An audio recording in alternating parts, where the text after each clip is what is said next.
I'm Derek Gilbert in Valley City, North Dakota. No 5 and 10 today as I'm heading back to the airport in Fargo on my way home after speaking this weekend at the Pitchfork and Hoe gathering here in Valley City. Wonderful little gathering of best practices seminars for homesteaders and small farmers.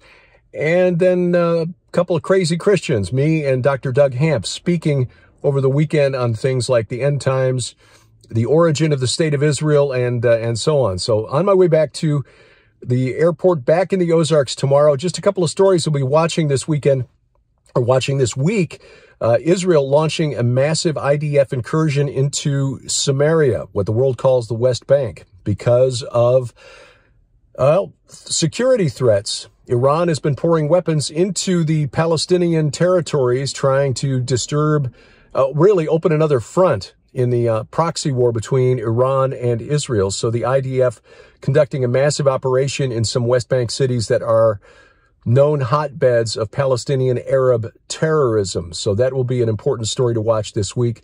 Over the weekend, tragically, 3 Israelis shot and killed by a gunman who crossed over from Jordan at the Allenby Bridge, one of the major crossings between Jordan and Israel. Again, this is Iran possibly trying to open an eastern front in the proxy war that has already got Israel fighting in the north against Hezbollah and in the south against Hamas. So very important to watch that.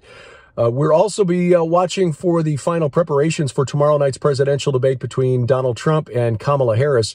Politico on Friday reporting that the Harris campaign is now having to recalibrate its debate preparations because they've been planning on having the microphones open the entire time.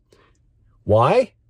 Because they wanted Harris to be able to interrupt Donald Trump, fact-check him in real time, get under his skin, and then provoke him into interrupting Harris to give her the opportunity to create a viral moment like during the 2020 vice presidential debates where she scolded Mike Pence. "I'm speaking, Mr. Vice President, I'm speaking."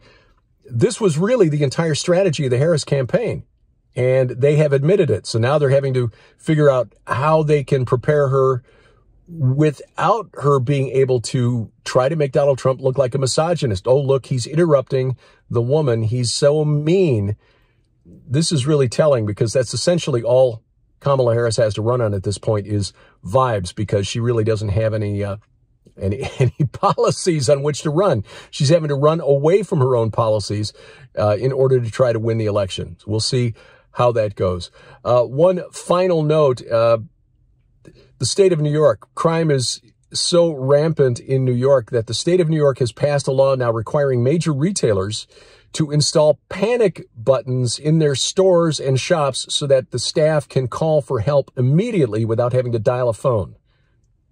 If crime is so bad that you have to install big red panic buttons, which I'm sure no member of the community will hit just as a joke, maybe you need to do something about the crime instead of making it easier for people to just call the police.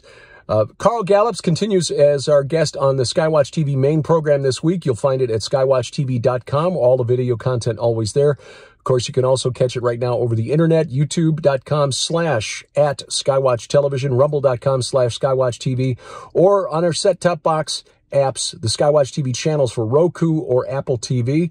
And once again, tomorrow, back in the Ozarks, back in the barn. And until then, on my way to Fargo, I'm Derek Gilbert for Skywatch TV.